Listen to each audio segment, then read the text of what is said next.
नमस्कार प्यारे बच्चों, हमारे चैनल पे आपका बहुत बहुत स्वागत है। बच्चों, NMMS 2022 ये परीक्षा सभी स्टेटों में होती है। केंद्र सरकार के द्वारा इस परीक्षा का आयोजन करवाया जाता है, यानी केंद्र सरकार द्वारा प्रवर्तित यह योजना है। कक्षा 8 के विद्यार्थी इसमें फॉर्म भर सकते हैं जो अध्ययनरत होते हैं। तो बच्चों, पिछले वीडियो में हमने चर्चा की थी वर्ग और वर्गमूल के बारे में। तो वर्ग और वर्गमूल के कुछ मैंने आपको नियम बताए थे। उन नियमों को आपने पढ़ लिया होगा, अच्छी तरह से समझ लिया होगा, या आप पहली बार चैनल पे आए हैं तो उन नियमों को आप अच्छी तरह से पढ़ सकते हैं, पिछले वीडियो में देख सकते हैं। तो अब आज का वीडियो अपना होगा पिछले नियमों से आगे 2-3 नियम और हैं, उनको समझेंगे, उसके बाद में हम प्रश्न हल करेंगे। तो देखते हैं हम। तो अगला नियम मैं बताऊं आपको कि ये हो सकता है कि अगर कोई संख्या दी गई है, क्या दी गई है, कोई संख्या, उस संख्या में जो अंत में शून्य है, अगर उनकी संख्या विषम है, क्या है, विषम। जैसे कोई संख्या दे दी गई 1000 और इसमें शून्य कितने हैं, 3 है, यानी विषम संख्या में शून्य है, तो यह पूर्ण वर्ग संख्या नहीं होगी। यानी कि शून्य की संख्या या जीरो की संख्या विषम संख्या में होती है तो वह पूर्ण वर्ग संख्या नहीं होगी। इस बात को आपको ध्यान में रखना है। जैसे आ सकता है आपके लिए उदाहरण कि 10, 100, 1000 या फिर 500, तो इनमें से कौन सी पूर्ण वर्ग संख्या है। तो अब इसमें से ये तो होगी नहीं, कन्फर्म है। ये भी नहीं होगी क्योंकि इसमें 3 जीरो है, इसमें 1 जीरो विषम आ रही है।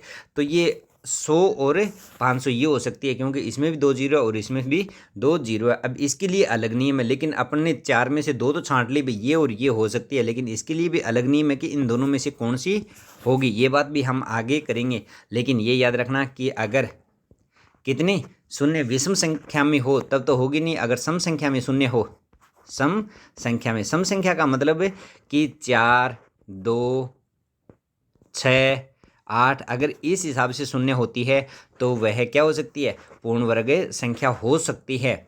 होगी नहीं, हो सकती है। और उसके लिए भी अलग नियम है कि कब होगी, ये मैं आपको बताऊं कि जैसे हम मान लेते हैं कि 900, क्या मान लेते हैं, 900 में 2 जीरो है, तो ये पूर्ण वर्ग संख्या हो सकती है, संभावना बन रही है, क्योंकि सम संख्या में इसमें शून्य। अब दूसरी बात, शून्य को हटाकर जो अंक बचता है, शून्य को हटाकर जो अंक बचा है 9, अगर यह पूर्ण वर्ग है, यह अंक क्या है, पूर्ण वर्ग है, तो वह संख्या पूर्ण वर्ग संख्या होगी। तो देखते हैं कि इसमें 9 है, 9 पूर्ण वर्ग है या नहीं है, 3 का है, 3 गुणा 3 बराबर कितना आ गया, 3 का पूर्ण वर्ग कौन है, 9। अब तो 900 है, 900 पूर्ण वर्ग संख्या होगी या नहीं होगी, होगी। कितने की, 30 की। कितने की होगी, 30 की। 9 का तो क्या गया, 3 आ गया, और 2 जीरो में से 1 जीरो हमने ले ली, तो कितने की होगी, 30 की। इस बात को आपको ध्यान में रखना है। तो बच्चों, ये नियम आज मैंने बताया कि अगर किसी संख्या है कोई भी, उसमें जो शून्य दिए गए हैं लास्ट में, किसी संख्या के लास्ट में शून्य है, अगर उनकी संख्या विषम है, क्या है, विषम है शून्य की संख्या, तो वह पूर्ण वर्ग संख्या नहीं होगी निश्चित रूप से। अगर सम है शून्य की संख्या, जीरो की संख्या, तो वह पूर्ण वर्ग संख्या हो सकती है, संभावना है। लेकिन उसके लिए क्या होगा कि शून्य को छोड़कर जो अंक बचता है, वह अंक अगर पूर्ण वर्ग है, अगर वह अंक क्या है, पूर्ण वर्ग, तो वह संख्या क्या होगी, पूर्ण वर्ग संख्या होगी, और अन्यथा नहीं होगी। इस बात का आपको ध्यान में रखना है। इसके बाद में अगला है, ये इम्पोर्टेंट है, बहुत ज़्यादा इम्पोर्टेंट है। इस बात को आप अच्छी तरह से नोट कर लेना अपनी कॉपी में, बहुत ही ज़्यादा इम्पोर्टेंट है। अब देखते हैं कि अगर प्रत्येक समपूर्ण वर्ग संख्या का वर्गमूल, यानी कि प्रत्येक सम पूर्ण वर्ग संख्या, प्रत्येक संपूर्ण वर्ग संख्या का वर्गमूल क्या होगा, सम होगा। इस बात को आप अच्छी तरह से रट लेना चाहिए। तो प्रत्येक संपूर्ण वर्ग संख्या का वर्गमूल क्या होगा, सम होगा। यानी सम संख्या का वर्गमूल, जैसे 4 है, 4 ये पूर्ण वर्ग है, सम है, तो इसका कितना होगा, 2। कितना होगा 2। इसी प्रकार से 16 है तो इसका कितना होगा 4।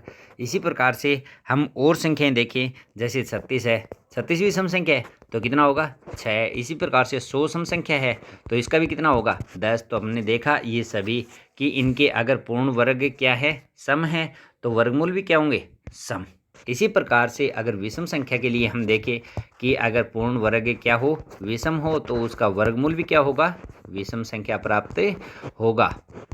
विषम संख्या प्राप्त होगा अगर वर्गमूल, जैसे √9 है तो 9 पूर्ण वर्ग संख्या है, विषम है तो इसका वर्गमूल कितना होगा 3। कितना होगा 3। इसी प्रकार से हम देखें आगे कि 81 कितना है 81, ये भी विषम संख्या है क्योंकि इकाई का अंक कितना है 1 तो इसका वर्गमूल कितना है 9, ये भी विषम संख्या है। तो आप इस चीज़ का ध्यान में रखें कि अगर विषम संख्या है तो वर्गमूल विषम होगा, अगर सम संख्या है तो वर्गमूल सम होगा। जैसे 169 है तो इसका कितना होगा 13, क्योंकि ये भी विषम है और ये भी क्या है विषम। इस चीज़ का आप अच्छी तरह से ध्यान रखना क्योंकि ये प्रश्न आते हैं, ऐसे प्रश्न पूछे जाते हैं परीक्षा में कि अगर किसी संख्या का वर्ग या पूर्ण वर्ग संख्या सम है तो वर्गमूल होगा, तो वर्गमूल होगा सम होगा विषम होगा, सम व विषम दोनों या इनमें से कोई नहीं।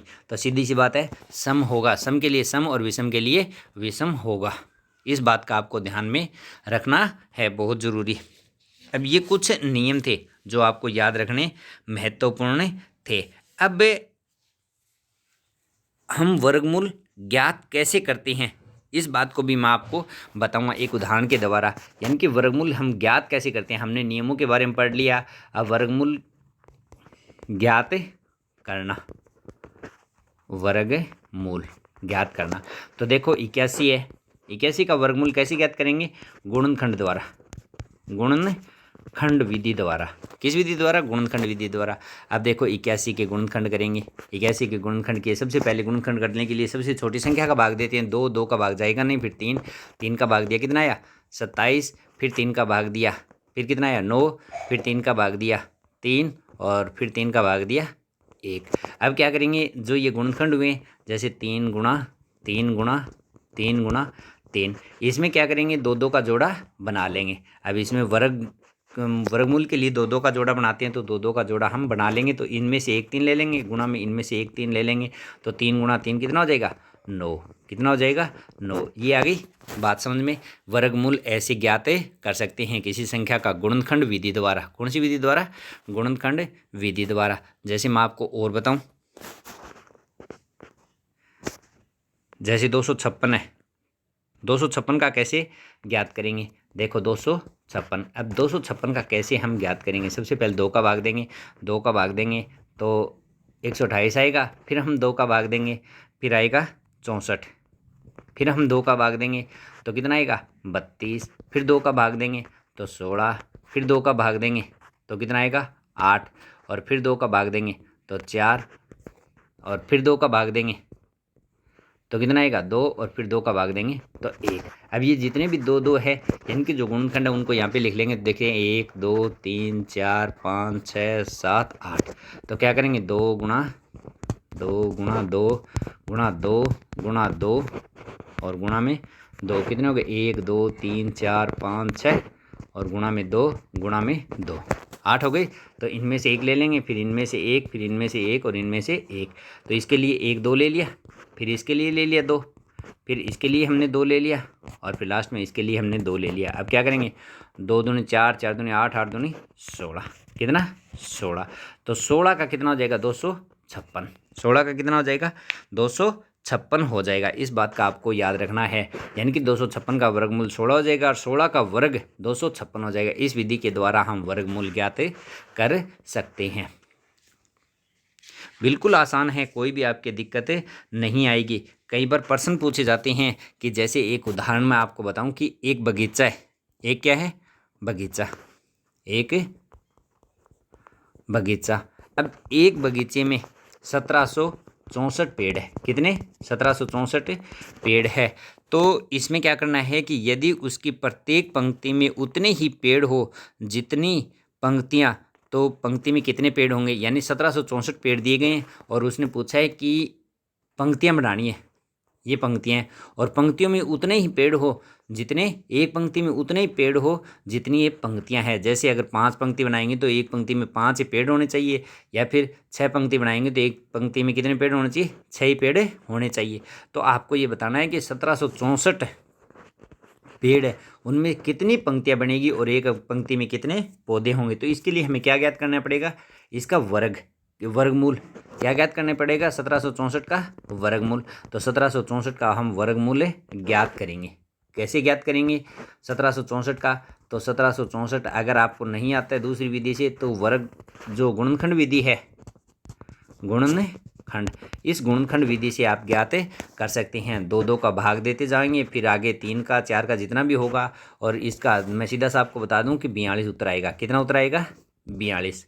तो जो वर्गमूल कितना आएगा इसका, 42 का मतलब 42 तो पंक्तियां होगी और एक पंक्ति में कितने पौधे होंगे, 42 ही पौधे होंगे। प्रत्येक पंक्ति में 42 पौधे होंगे और कुल पंक्तियां कितनी होगी, 42 पंक्तियां होगी। और दूसरी विधि है वो भी मैं आपको बता दूं कि 1764, इसको कैसे हल करेंगे।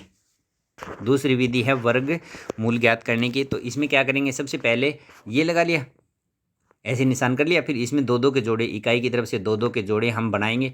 तो ये 2 का जोड़ा बन गया, ये भी जोड़ा बन गया। अब क्या करेंगे, इसको हल करेंगे सबसे पहले। तो इसको हल करेंगे तो यहाँ पे जो संख्या लिखेंगे वही संख्या यहाँ पे हमें लिखनी पड़ेगी। जैसे यहाँ पे हमने 2 लिखा है तो यहाँ पे भी 2 लिखनी पड़ेगी, और 2 को 2 से गुणा करेंगे, जो उत्तर आएगा वो यहाँ पे लिखेंगे। इसी प्रकार से 3 लिखेंगे तो यहाँ पे कितना हो जाएगा, 9, और 4 लिखेंगे तो यहाँ पे कितना हो जाएगा, 16। तो सबसे पहले हम 2 लिखते हैं, 2 लिखें तो यहाँ पे भी 2 लिखना पड़ेगा, 4 आएगा, ये बहुत छोटा है।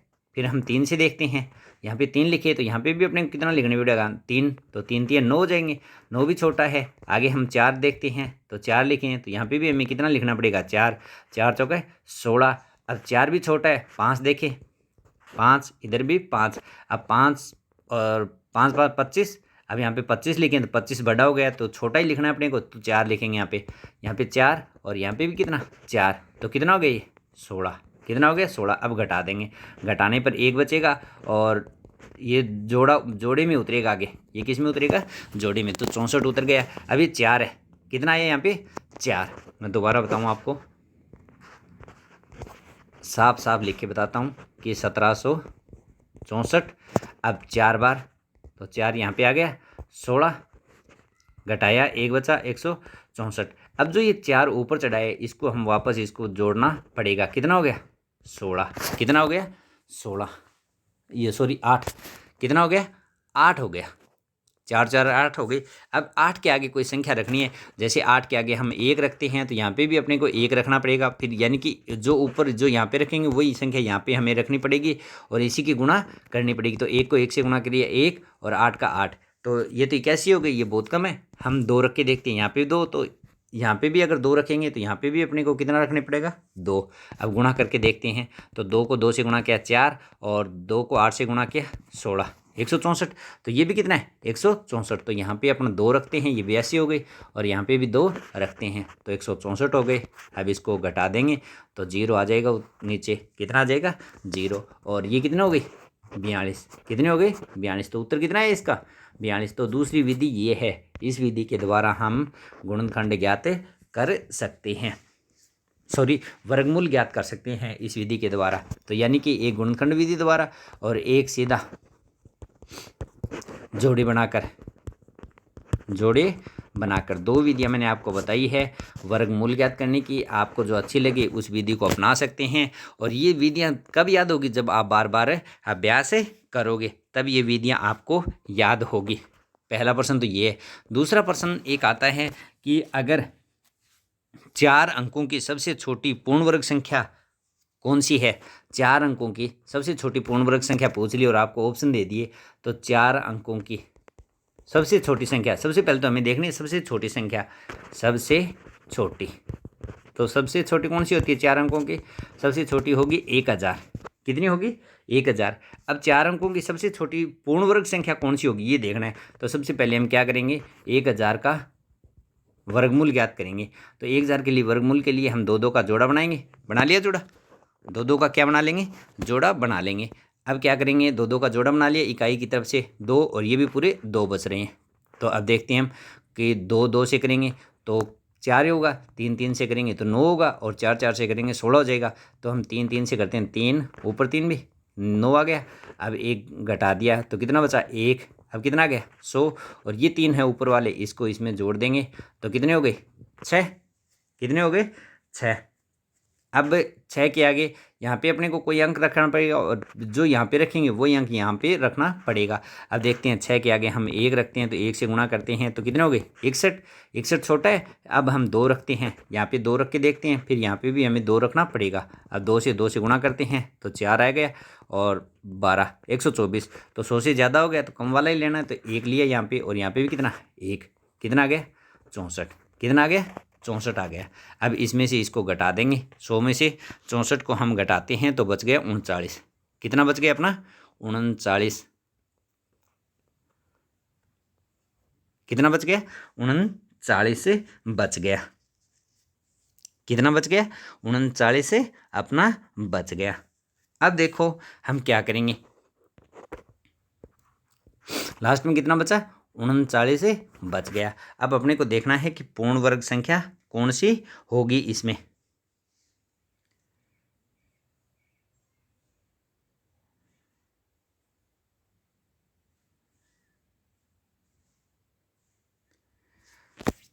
तो देखते हैं कि पूर्ण वर्ग संख्या इसमें कौन सी होगी।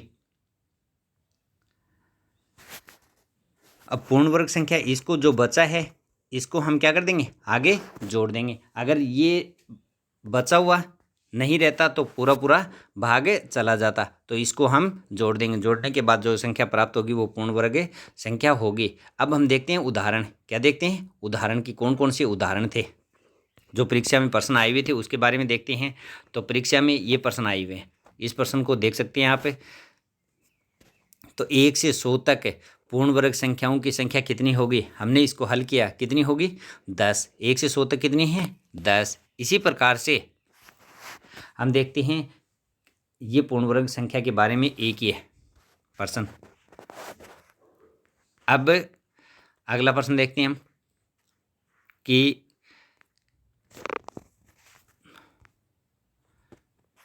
पूर्ण वर्ग संख्या के बारे में। ये दिया गया, इनमें से किस संख्या का वर्ग एक सम संख्या होगी। तो इनमें से किस संख्या का वर्ग एक सम संख्या होगी, हमने इस प्रश्न को पहले भी हल किया है कि जिस संख्या में कोई भी संख्या है, अगर वह इसमें इकाई का अंक या फिर वह संख्या सम है तो वो क्या होगी, उसका वर्ग भी क्या होगा, सम, और जो वर्गमूल भी क्या होगा, सम होगा। तो इसमें हम देख सकते हैं कि 11 ये भी विषम है, 111 ये भी विषम है, 1111 ये भी विषम है, और 112 है, ये क्या है, सम संख्या है। तो इसमें क्या जाएगा, 112। सही उत्तर इसका क्या हो जाएगा, 112।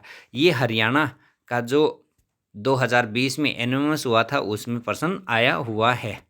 तो इन प्रश्नों को आप अच्छी तरह से कर लेना। अब ये घनमूल का प्रश्न है, इसी प्रकार से वर्गमूल का भी प्रश्न आ सकता है। ये तो घनमूल अगले चैप्टर में हम करेंगे, तब बात करेंगे इसके बारे में।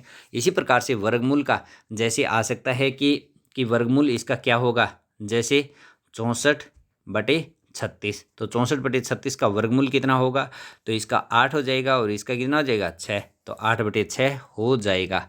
तो इस बात को आपको अच्छी तरह से याद रखना है। अगर बच्चों मेरा वीडियो आपको अच्छा लगे, यूजफुल लगे, तो मेरे चैनल को सब्सक्राइब करें और अपने दोस्तों के साथ में भी शेयर करें। धन्यवाद बच्चों।